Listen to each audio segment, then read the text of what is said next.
Buenas noches, me llamo Marcos. Espero que estén bien, seré el narrador del relato esta noche. Me gustaría saber desde qué ciudad nos escuchan. Les pido que primero se suscriban al canal y dejen un comentario. Se los agradezco desde ya.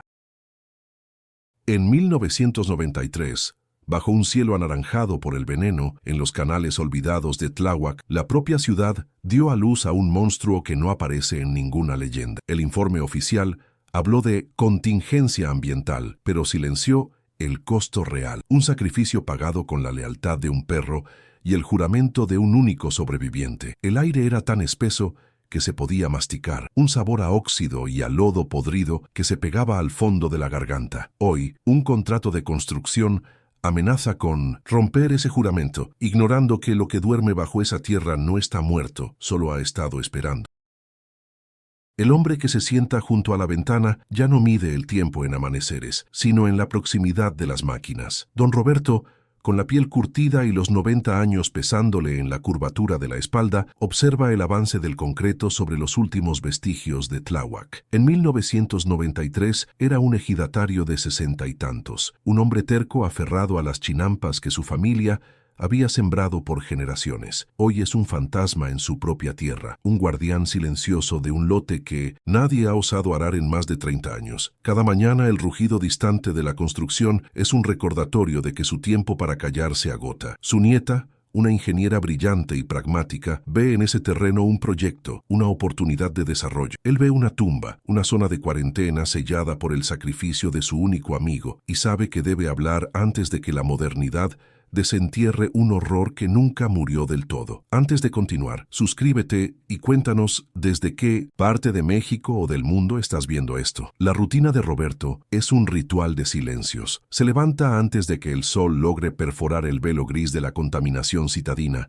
prepara un café de grano en un pocillo de peltre y se sienta a mirar. Sus movimientos son lentos, económicos, los de un hombre que ha aprendido a conservar la energía como se conserva el agua en tiempos de sequía. Su pequeña casa de bloques de cemento es un museo de una vida que ya no existe. Las paredes, desnudas, salvo por un calendario de hace una década y una imagen descolorida de la Virgen de Guadalupe, parecen absorber el sonido. No hay radio ni televisión, solo el zumbido de un refrigerador viejo y el latido de sus propios recuerdos. La soledad no es una ausencia de compañía, es una presencia densa, un eco constante de una noche específica, de un ladrido que se convirtió en un aullido de batalla y luego en un silencio eterno. Desde su ventana, el paisaje es una herida abierta. Hacia un lado, los restos de los canales y las chinampas, un laberinto verde y acuático que se resiste a morir, aunque el agua huela a químicos y a estancamiento. Hacia el otro, el monstruo urbano, un mar de construcciones irregulares,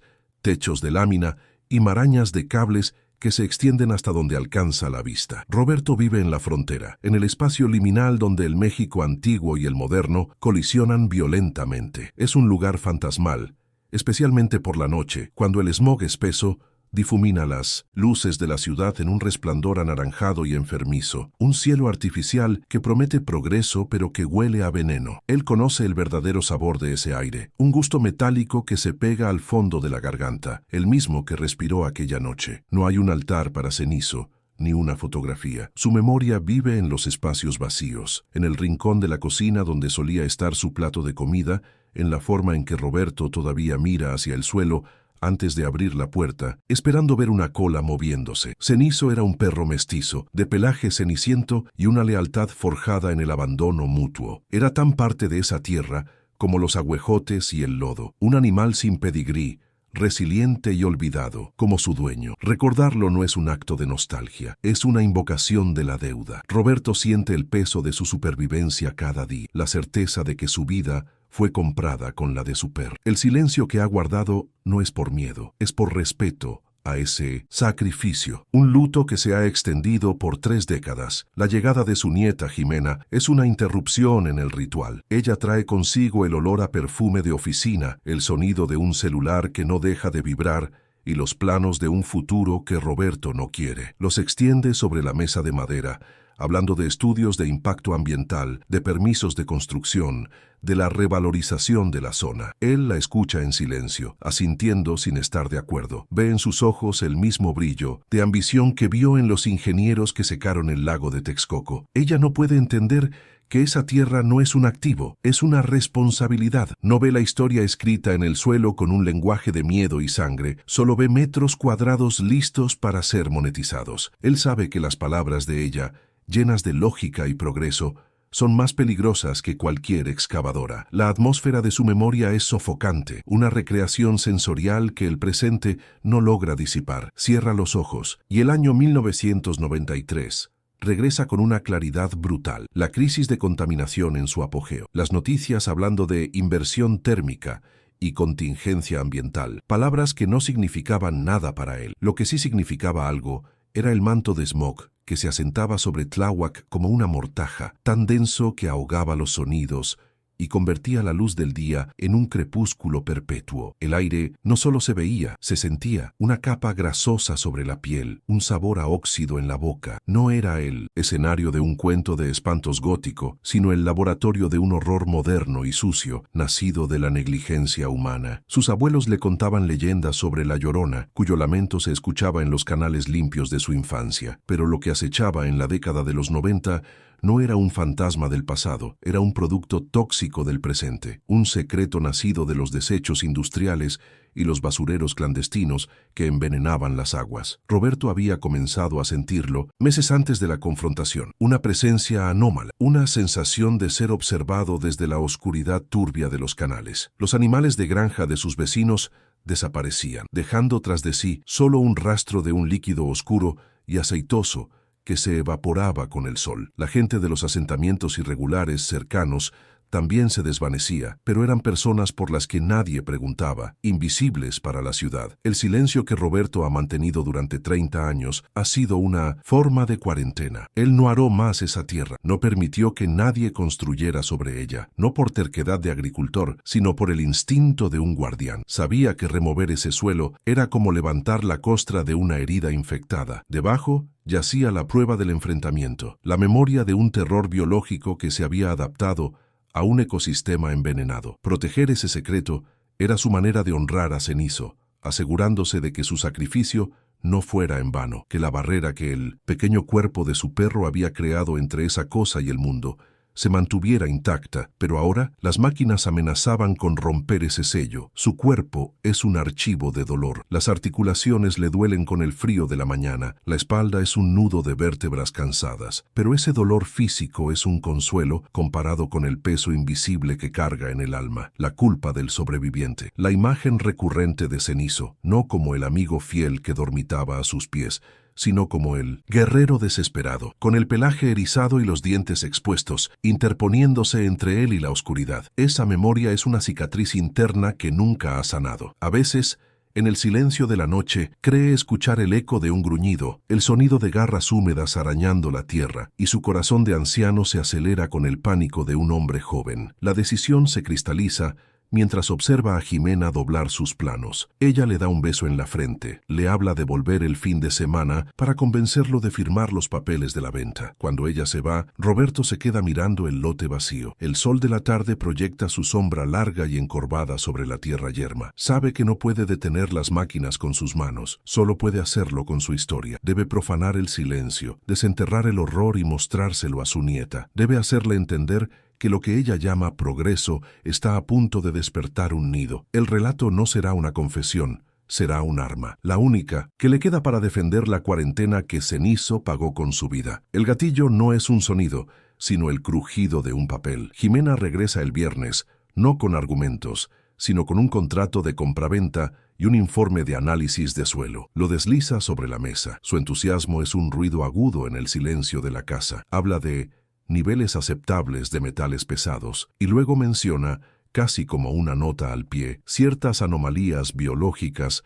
no concluyentes en las capas más profundas, probablemente residuos orgánicos de pesticidas antiguos. Para ella, es una trivialidad técnica. Para Roberto, esas palabras son el sonido de una pala golpeando un ataúd. Un frío eléctrico le recorre la espina dorsal, el mismo frío que sintió cuando escuchó por primera vez las garras en su puerta. La habitación parece encogerse y el rostro sonriente de su nieta se deforma en una máscara de ignorancia peligrosa. La taza de café tiembla en su mano, creando pequeñas ondas en el líquido oscuro. Un sudor helado brota en su frente y en la nuca. Su audición se agudiza y se estrecha, filtrando la voz de Jimena, para concentrarse únicamente en el roce de sus dedos contra los documentos. No ve un contrato, ve un permiso para profanar. Siente un impulso violento de arrebatarle los papeles y quemarlos, de gritarle hasta que la fachada de optimismo se quiebre, pero su cuerpo no responde. Está paralizado por el fantasma de 1993, un terror tan físico que le roba el aire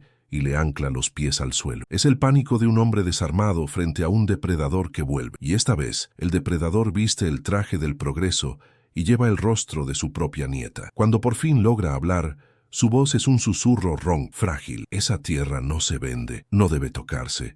Está enferma. Jimena frunce el ceño, una mezcla de compasión y fastidio. Le responde con la paciencia de quien le habla a un niño, explicándole que la tierra no se enferma, que para eso existen los estudios, para garantizar la seguridad. Interpreta su advertencia como la metáfora de un viejo, la terquedad de un campesino que se niega a soltar el pasado. No puede ver que las palabras de Roberto son literales, una diagnosis formulada no en un laboratorio, sino en el epicentro de un horror biológico. La brecha entre ellos se ensancha, convirtiéndose en un abismo de 30 años de silencio y una verdad inconfesable. Esa noche, el sueño es un territorio enemigo. Roberto da vueltas en su cama, el colchón hundiéndose bajo el peso de su inquietud. Cada vez que cierra los ojos, la oscuridad detrás de sus párpados proyecta la misma imagen, la puerta trasera de su antigua casa, vibrando bajo el asalto de algo pesado y persistente. El sonido del metal arañado no es un recuerdo, es una alucinación auditiva tan nítida que se sienta en la cama, esperando que se detenga. Puede sentir la vibración en el suelo, una réplica sísmica de aquel terror que viaja a través del tiempo. El pasado ya no es un lugar que visita en su mente, se ha convertido en un invasor, un ladrón que ha entrado a su casa para robarle la paz. Se levanta y camina a oscuras. Sus pies descalzos conocen cada imperfección del piso de cemento. No necesita luz para llegar a la cocina. Se detiene frente a la puerta trasera, la actual, una placa de acero que instaló semanas después de la tragedia. Pasa los dedos sobre la superficie fría y lisa. En su memoria táctil, sin embargo, no siente el acero, sino el metal abollado y rasgado de la puerta original. Siente el pánico de estar al otro lado, escuchando cómo las garras buscaban un punto débil, cómo la madera del marco se astillaba, cómo el peso de la bestia empujaba con una fuerza metódica e inteligente. La puerta ya no es un objeto, es una cicatriz que cubre la entrada a su peor recuerdo. Una bocanada de aire nocturno lo llama. Abre la puerta apenas una rendija y aspira. El aire de la Ciudad de México es una mezcla familiar de diésel, basura y humedad, pero su cerebro, secuestrado por el trauma, superpone el aroma de 1993, el olor acre del ozono tan espeso que casi se podía masticar, el humo industrial y debajo de todo, un hedor que no pertenecía a la ciudad. Era el olor del canal contaminado, sí, pero magnificado, concentrado en una almizcle antinatural, un olor a descomposición y a vitalidad enferma, el aliento de un depredador cuyo organismo estaba hecho del mismo veneno que exhalaba la urbe. Ese olor, más que cualquier otra cosa, es la llave que abre la cripta de su memoria. El despertar del pasado no es un flujo suave, sino una serie de fracturas violentas. Recuerda las semanas previas al ataque, la creciente paranoia en los ejidos. Se acuerda de haber encontrado huellas cerca de la orilla del canal después de que desapareciera la cabra de un vecino. No eran de un perro ni de un coyote. Eran grandes, asimétricas, con 3 garras gruesas y una que parecía un pulgar deforme. Se hundían profundamente en el lodo y de ellas supuraba un líquido negruzco y grasoso que no se secaba, simplemente se absorbía en la tierra. Las miró, sintiendo un escalofrío primario, la certeza de que pertenecían a algo que no debía existir, a una criatura ensamblada con las piezas rotas de la naturaleza. Los murmullos de los otros ejidatarios, los más viejos, vuelven a sus oídos. Se reunían en las penumbras, lejos de sus familias, para hablar en voz baja. Lo llamaban el hijo del canal o el devorador de basura. No era folclore, no eran las leyendas de sus abuelos. Era un intento desesperado por nombrar lo innombrable, por darle una identidad a la sombra que les robaba los animales y la tranquilidad. Sabían que acudir a la policía sería inútil. ¿Qué dirían? Que un monstruo nacido de la polución los acechaba. Se reirían de ellos. Los llamarían borrachos o locos. Estaban completamente solos, atrapados entre la indiferencia de la ciudad y la amenaza que se arrastraba fuera de sus canales. La memoria de Cenizo en esos días es la más dolorosa. El perro, normalmente calmado y silencioso, se había vuelto un manojo de nervios. Pasaba horas en la orilla del patio, mirando fijamente la superficie oscura del agua, con el lomo erizado y un gruñido bajo y constante vibrando en su pecho. A veces se quejaba, un sonido agudo de angustia que a Roberto le helaba la sangre. El perro sabía. Su instinto, mucho más puro y honesto que la razón humana, había detectado al depredador. Cenizo no solo lo olía en el aire, lo sentía como una presión barométrica, como la inminencia de un terremoto. Estaba en estado de alerta permanente, el único centinela consciente del verdadero peligro que se aproximaba. Y luego, el recuerdo del smog de esa noche. La contingencia ambiental, fase 2. Las autoridades pedían a la gente no salir de sus casas. La visibilidad era de menos de 50 metros. El aire no era solo irrespirable, era una pared, una cortina de color ocre que aislaba cada casa, cada chinampa, en su propia burbuja de silencio y ceguera. Roberto, ahora, entiende que la bestia no solo estaba adaptada al veneno, sino que lo usaba a su favor. La contaminación no era su hábitat, era su arma. El smog era el camuflaje perfecto, una herramienta de caza que la propia ciudad le proporcionaba cada noche. La criatura no era un invasor en su mundo, él era el invasor en el mundo de ella. Una oleada de rabia, tan caliente como el terror fue frío, lo inunda. Rabia contra sí mismo, por haber estado tan asustado que solo pudo ser un testigo. Rabia contra la ciudad, por crear un monstruo en sus entrañas y luego darle la espalda pretendiendo que no existía. Rabia contra la indiferencia que permitió que los marginados, los olvidados de Tláhuac, se convirtieran en el alimento de una abominación. La bestia no era una anomalía, era un síntoma, el síntoma de una enfermedad llamada progreso, una civilización tan ocupada en construir su futuro que no se dio cuenta de los horrores que estaba engendrando en su propia basura. Y ahora, esa misma enfermedad amenazaba con volver con una pala y un contrato. Su mirada vuelve a caer sobre los planos y el informe en la mesa. Las palabras anomalías biológicas ahora le queman. Su silencio, que él consideraba una cuarentena sagrada, ahora le parece una cobardía. Había albergado la esperanza infantil de que la criatura, herida, se hubiera ido a morir a algún rincón oscuro o que fuera un espécimen único, pero las leyendas nunca hablan de una sola criatura, hablan de un nido. El informe de Jimena no es un análisis de suelo, es un censo de lo que ha estado creciendo y multiplicándose en la oscuridad durante 30 años. Su silencio no protegió nada, solo le dio tiempo a la enfermedad para incubar. El conflicto interno alcanza su punto de ebullición. El deber de proteger el sacrificio de Cenizo ahora está entrelazado con el deber de proteger a su nieta de su propia ceguera. Ya no puede permitirse las advertencias veladas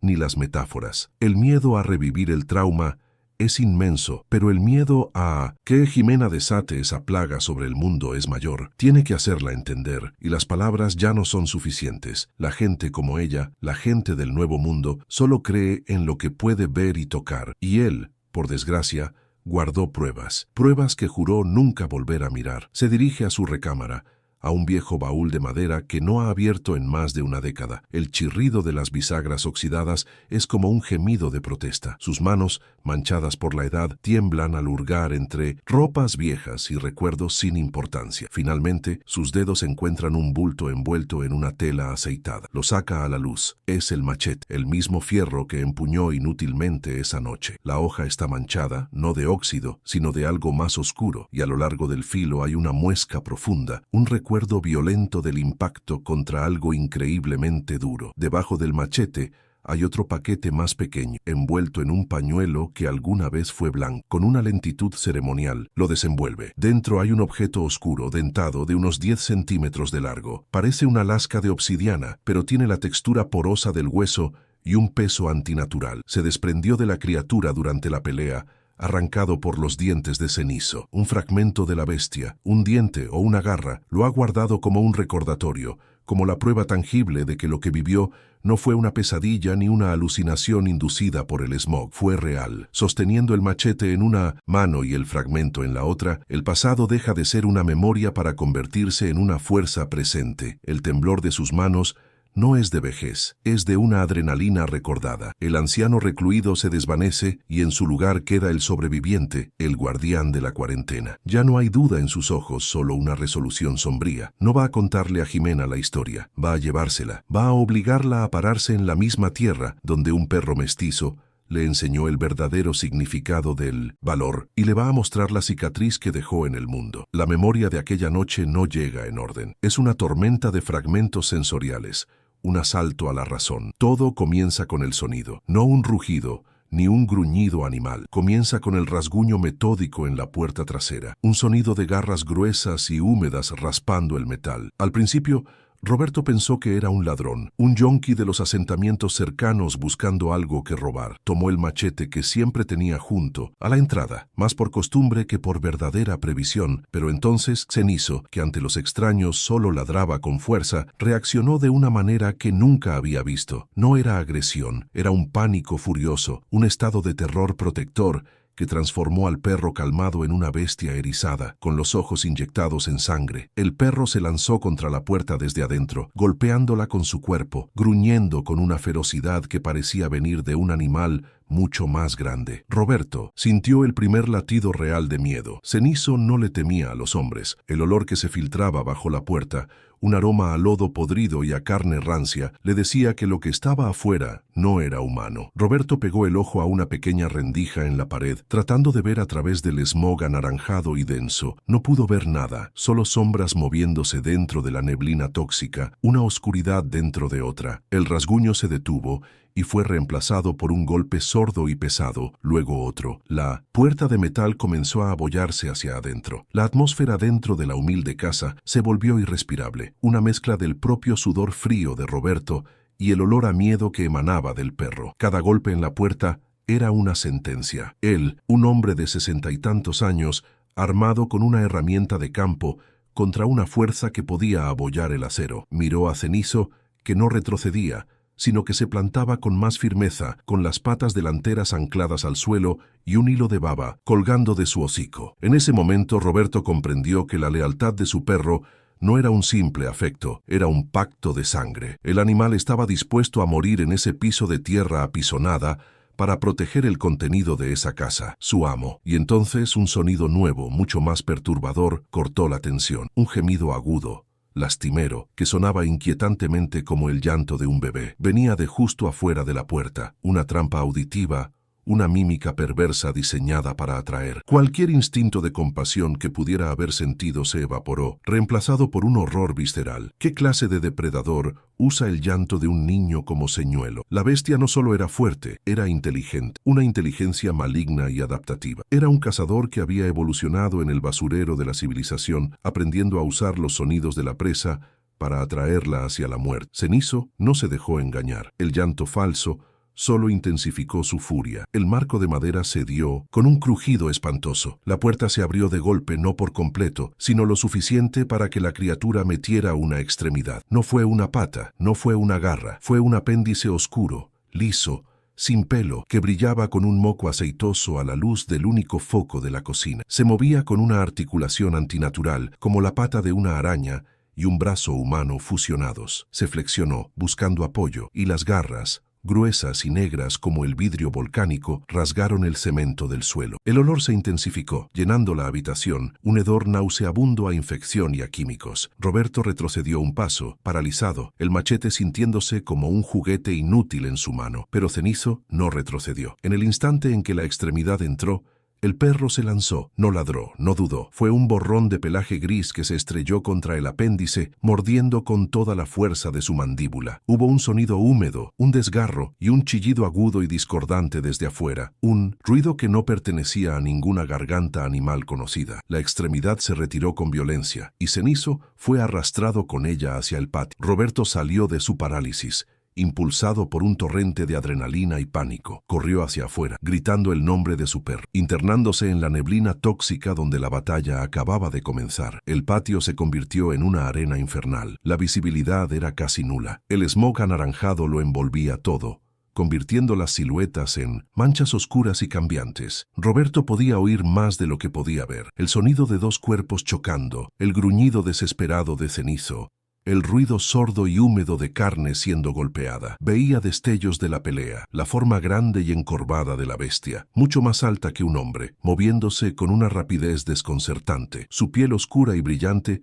parecía absorber la poca luz, haciéndola difícil de enfocar. Se movía de forma asimétrica, a veces erguida, a veces a cuatro patas, con una fluidez que desafiaba la biología. Era un depredador perfectamente diseñado para cazar en esa penumbra venenosa. Roberto intentaba acercarse, con el machete en alto, pero era inútil. La criatura y el perro se movían en un torbellino de violencia. Temía golpear a Cenizo en la confusión. Se sentía un espectador impotente de la lucha de su propio campeón. Escuchó el primer gañido de dolor de su perro, un sonido que le partió el alma. En un breve claro en la neblina, vio a la bestia levantar a Cenizo del suelo, sacudiéndolo como a un muñeco de trapo. El cuerpo pequeño del perro se veía frágil y diminuto contra la masa oscura del monstruo. Por un instante, Roberto vio la cabeza de la criatura. No tenía orejas visibles, solo dos agujeros, y sus ojos eran pequeños, múltiples, brillando con un rojo opaco, como carbones encendidos. El instinto de Cenizo era el de un guerrero nato. A pesar de sus heridas,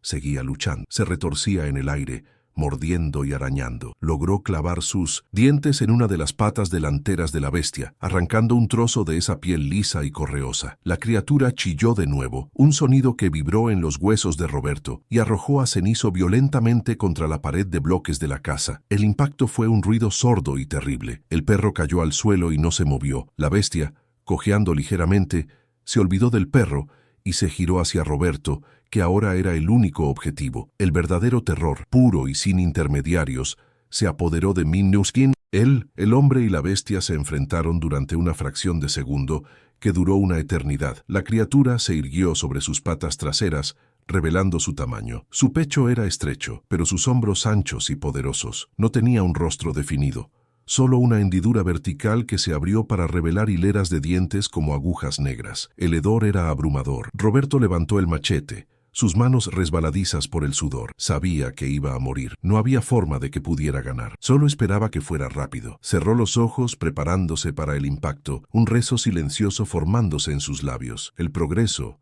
y el futuro de la ciudad se habían reducido a eso. Un anciano a punto de ser devorado por la basura. Pero el golpe nunca llegó. Un borrón gris se interpuso entre ellos. Cenizo, con una fuerza que solo podía nacer de la lealtad más allá de la vida, se había levantado una última vez. Ignorando sus huesos rotos y sus heridas mortales, se lanzó directamente a la cabeza de la criatura. No apuntó al cuerpo ni a las patas. Con un último acto de sacrificio y estrategia instintiva, saltó y mordió uno de los ojos rojos y múltiples. El chillido de la bestia fue ensordecedor, un alarido de puro dolor que rasgó la noche. Era un sonido antinatural, una mezcla de metal retorciéndose y tejido orgánico desgarrándose. La criatura se sacudió frenéticamente, tratando de arrancarse al perro de la cara. La bestia, ciega de un lado y en agonía, se desplomó hacia atrás. Golpeando y arañando el aire, finalmente logró zafarse de Cenizo,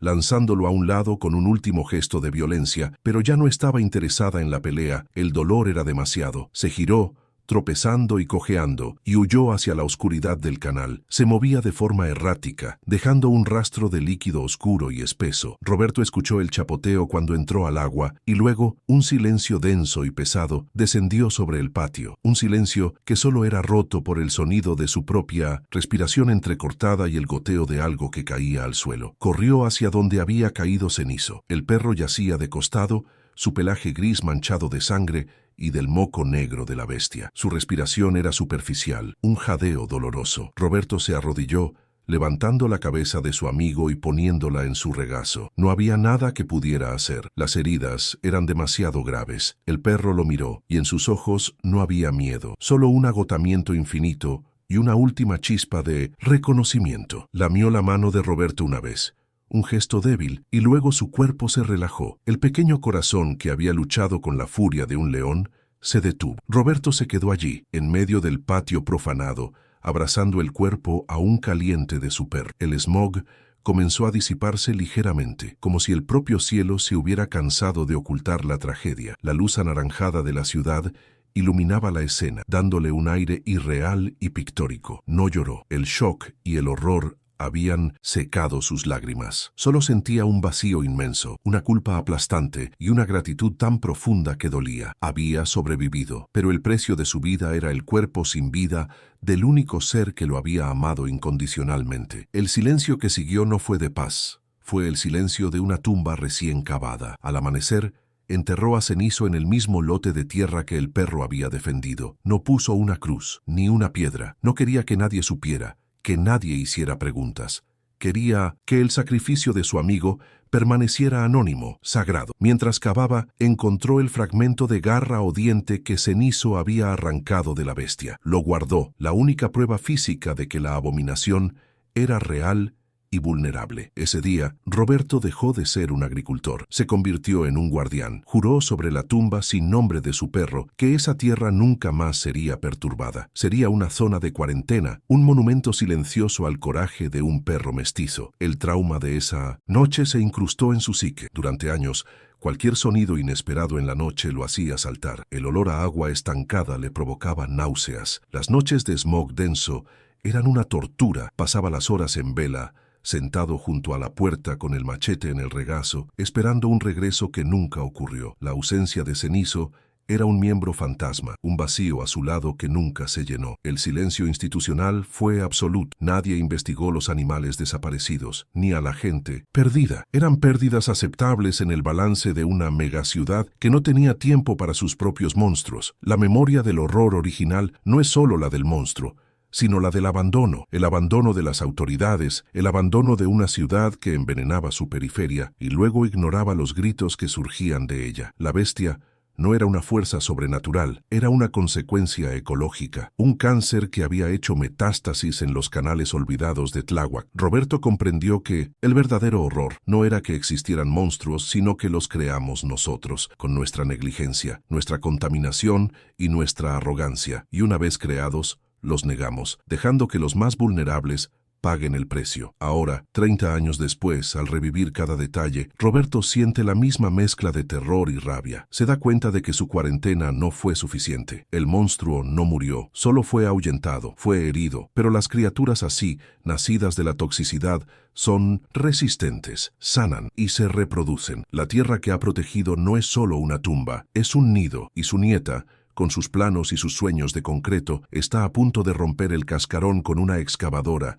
liberando no a una bestia, sino a una legión. La batalla de Cenizo no fue la última, solo fue la primera. A la mañana siguiente, el aire en la casa ha cambiado. La fragilidad de don Roberto se ha evaporado, reemplazada por una determinación dura como el pedernal. Cuando Jimena llega, con una carpeta de documentos y una sonrisa condescendiente, él ya la está esperando en la puerta. No le ofrece café, no le pregunta cómo durmió, simplemente le dice, con una voz que no admite réplica, vamos, tienes que ver la tierra, no desde tu carro, no en tus planos, tienes que pisarla. Ella intenta protestar, hablar de su agenda, de una reunión importante, pero las palabras mueren en su boca. En los ojos de su abuelo, ya no hay la melancolía de un anciano, sino la autoridad de un comandante que va a mostrarle a un recluta el campo de batalla. El escepticismo de Jimena viaja con ella como una segunda piel. Mientras caminan el corto trecho hasta el ejido, ella intenta racionalizar el comportamiento de su abuelo. Es el duelo, se dice, un duelo de 30 años que se ha calcificado, convirtiéndose en una obsesión. Cree que él la lleva a ese lote como un último acto de manipulación emocional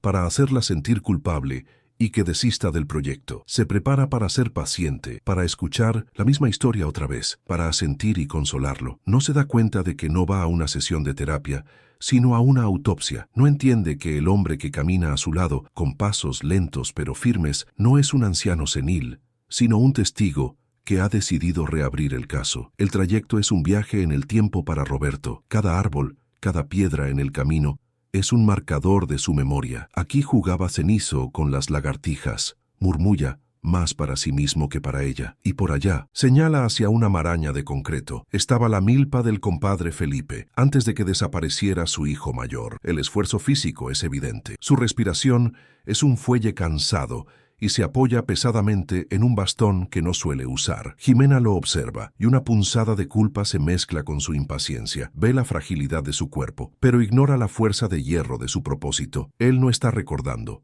está armando el expediente, presentando las pruebas preliminares antes de mostrarle la evidencia principal. Llegan al lote. Para Jimena es una decepción visual, un terreno baldío, cubierto de hierba seca, y la basura que el viento arrastra desde la ciudad. Saca su celular, buscando la señal del GPS para confirmar los límites de la propiedad. Según los topógrafos, el área construible es mayor de la que pensábamos, comienza a decir, volviendo a su rol de ingeniera. Roberto la interrumpe, no con palabras, sino con un gesto de la mano, un movimiento cortante que exige silencio. Su mirada recorre el terreno, no como un propietario, sino como un forense. Para él ese suelo no es estéril, está saturado de ecos, de los fantasmas de un ladrido furioso y un chillido inhumano. Comienza el recorrido, una reconstrucción verbal y física del horror. Se para en un punto donde solo hay tierra y polvo. La casa estaba aquí, la puerta, justo donde estoy parado. Su voz es monótona, casi un informe oficial. Describe el sonido de las garras,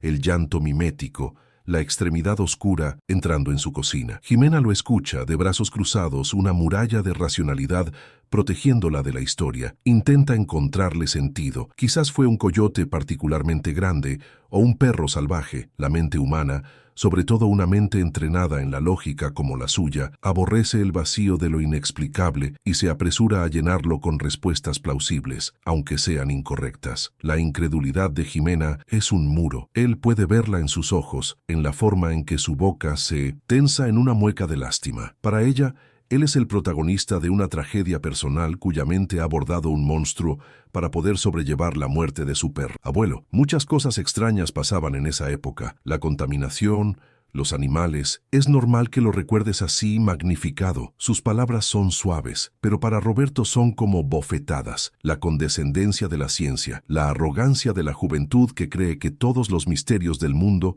pueden explicarse con un informe. Se da cuenta de que la verdad no se puede contar, tiene que ser desenterrada. Literalmente, la desesperación le da fuerzas, la lleva al lugar exacto donde estuvo la pared de la casa, el punto de impacto. Lo aventó aquí, escuché sus huesos romperse. Su voz se quiebra por primera vez, la emoción cruda perforando el tono de informe. Se arrodilla con un gemido de dolor, no solo de sus articulaciones, sino de su alma. Cayó aquí y ya no se levantó. Solo una vez más, para salvarme, Jimena. Intenta ayudarlo a levantarse, le dice que es suficiente, que le cree. Una mentira piadosa para detener su sufrimiento. Pero él aparta su mano con una fuerza sorprendente. No, no me crees, pero le vas a creer a él, y comienza a acabar con sus manos. La escena es grotesca y fascinante. Un anciano de 90 años, con sus dedos artríticos, arañando la tierra dura y seca que ha mantenido un secreto durante 3 décadas. El polvo se levanta, pegándose a su rostro sudoroso. Jimena le suplica que se detenga, que se va a lastimar, que está sufriendo un golpe de calor, pero él no la escucha. Está en un trance, un ritual de exhumación. Cada puñado de tierra que arranca es un acto de memoria, una rebelión contra el olvido. No solo está buscando huesos, está buscando la validación, la prueba irrefutable que silencie para siempre la voz racional y condescendiente del mundo moderno que ella representa. Mientras cava, le habla a Cenizo. Le pide perdón por haber tardado tanto, por haber dejado que su historia se cubriera de polvo y silencio. Le cuenta que hay gente que quiere construir encima de su tumba, que no entienden que ese lugar es sagrado. Jimena deja de intentar detenerlo. Se queda paralizada, observando el colapso de la cordura de su abuelo, o quizás el nacimiento de una terrible fe en ella. El dolor en la voz de Roberto es tan puro, tan inmenso, que trasciende la anécdota. Ya no es la historia de un monstruo, es una elegía a un amigo perdido, y esa verdad es innegable. Sus uñas rotas y ensangrentadas golpean algo. No es el sonido sordo de una piedra, es un clac seco, orgánico. Con un cuidado renovado, limpia la tierra de alrededor. Aparece la curva amarillenta de una costilla, luego una vértebra, luego el contorno de un pequeño cráneo. Jimena ahoga un grito. Su mente científica identifica de inmediato la estructura. Es un esqueleto canino, susurra.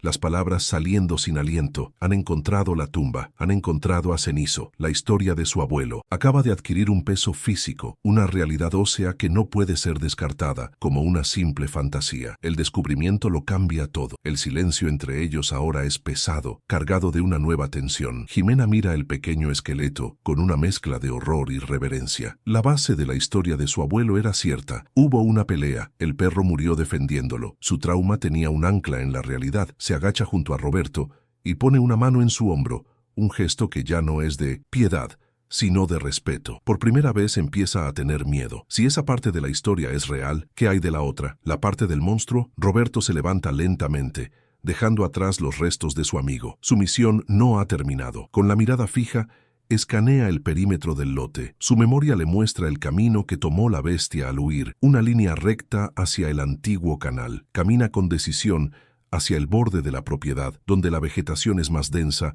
y el suelo se vuelve pantanoso. Jimena lo sigue, su escepticismo ahora reemplazado por un pavor creciente. Está entrando en la segunda parte de la historia, la que siempre había creído ficticia, y cada paso la aleja más de la seguridad de su mundo lógico. El aire en esa zona es más denso, con un olor sutil pero penetrante a agua estancada y a algo más, un olor químico y dulzón, como el de un matadero mezclado con anticongelante. Roberto se detiene, señala con su bastón una zona donde los juncos no crecen, donde la tierra tiene un color negruzco y una apariencia grasosa. Es una calva en el paisaje, una cicatriz en la tierra que se niega a sanar. Es un lugar que grita equivocado, que repele la vida en lugar de sustentarla. Un lugar que parece activamente tóxico, no solo químicamente, sino de una forma más fundamental. Escondida bajo un manto de hierba seca, ven la entrada, una depresión en el suelo, una boca ovalada de casi 1 metro de ancho. No es un desagüe roto, ni la madriguera de un animal conocido. La tierra alrededor de la abertura está compactada y lisa, como si algo muy pesado se arrastrara dentro y fuera con frecuencia. Y sobre esa tierra endurecida hay una capa del mismo residuo aceitoso y oscuro que Roberto recordaba de las huellas y del cuerpo de la criatura. Es la entrada a una guarida. Es la prueba de que algo no solo pasó por aquí, sino que se quedó. Debe ser un vertido ilegal, un tubo de drenaje viejo, dice Jimena. Su voz un hilo delgado, intentando desesperadamente encontrar una explicación racional, pero sabe que se está mintiendo a sí misma. La forma es demasiado orgánica. El olor que emana de la oscuridad es demasiado biológico. Es el olor a nido, a carne cruda, a fluidos corporales y a excremento de un metabolismo desconocido. Es el olor de una carnicería subterránea. El progreso que ella quería construir, los cimientos de su edificio, se habrían hundido directamente en esa fosa. Roberto no responde. Recoge una rama larga y seca, la más gruesa que puede encontrar. Se acerca a la boca del túnel con la lentitud de un hombre que desarma una bomba. Sus instintos le gritan que huya, que deje la tapa puesta sobre ese infierno. Pero necesita que Jimena vea, necesita que el mundo de ella se rompa por completo. Con las manos temblorosas introduce la punta de la rama en la oscuridad, sondeando lo desconocido. Está rompiendo su propia cuarentena, el juramento que le hizo a Cenizo, y sabe que no habrá vuelta atrás. La rama se hunde en la tierra blanda del túnel. Luego golpea algo que no es sólido, sino correoso y blando. Roberto empuja con más fuerza. Desde las profundidades de la tierra surge un sonido que hiela la sangre. No es un gruñido, es un pulso húmedo y gutural, el sonido de un órgano masivo contrayéndose, el movimiento de carne sobre carne, en un espacio anegado y sin luz. Es el sonido de la vida, pero de una vida abominable. Es el latido de la colmena. Jimena retrocede, llevándose las manos a la boca para ahogar un grito. El sonido confirma que no es una madriguera, es un útero. Él retira la rama de un tirón. La punta está cubierta con el moco negro y brillante que él recuerda también. Pero hay algo más. Adherido al moco, hay un saco translúcido y ambarino, del tamaño de un puño, con algo oscuro moviéndose lentamente en su interior. Una cría, un huevo. La prueba definitiva y más espantosa de todas. La bestia de 1993 no solo sobrevivió a la herida que Cenizo le infligió, sanó y se reprodujo. Ha estado sembrando su descendencia en la oscuridad bajo sus pies durante 30 años. El lote no es un terreno baldío, es un campo de minas biológicas. Suelta la rama como si estuviera al rojo vivo. Se gira hacia Jimena. El rostro de su nieta es un lienzo de terror puro. La ingeniera, la mujer de ciencia, ha desaparecido. En su lugar hay una creyente. Acaba de presenciar un milagro oscuro, la prueba irrefutable de que los monstruos no solo existen en las historias, sino que respiran y se multiplican bajo el asfalto. La batalla por su alma ha sido ganada, pero al hacerlo han perdido la guerra, han confirmado la amenaza, y ahora son los únicos que saben que la cuarentena está a punto de romperse. Roberto la toma del brazo. Su agarre es fuerte, anclándola a la realidad. Ahora lo sabes, dice, su voz resonando con el peso de 3 décadas de silencio roto. Vámonos, lejos de aquí. La arrastra lejos de la boca del nido, lejos de la tumba de cenizo, lejos de la tierra que ha custodiado en vano. El conocimiento es su nueva carga, una que ahora compartirán. Él la ha salvado de la ignorancia, pero la ha condenado a la verdad. Y esa verdad es simple y aterradora. No han evitado un desastre. Simplemente se han convertido en los primeros testigos del apocalipsis que ellos mismos están a punto de desenterrar. ¿Te está gustando esta historia? Deja un like y suscríbete al canal. Ahora continuamos con el vídeo. El regreso a la casa es un viaje silencioso a través de un mundo que ha perdido sus colores. El sol de la tarde se filtra por la ventana, pero la luz ya no trae calor, solo ilumina las partículas de polvo que danzan en el aire, cada una un posible portador de una verdad invisible y tóxica. Jimena se sienta a la mesa de la cocina, inmóvil, con la mirada perdida en los planos que ahora parecen un chiste cruel, un mapa de un tesoro que en realidad era una lápida. El shock ha congelado sus facciones, convirtiéndola en una estatua de terror recién esculpida. Don Roberto, en cambio, siente como el peso de 90 años se le viene encima. La adrenalina de la confrontación lo ha abandonado, dejándolo con un cansancio que es más profundo que el sueño, un agotamiento del alma. Él observa a su nieta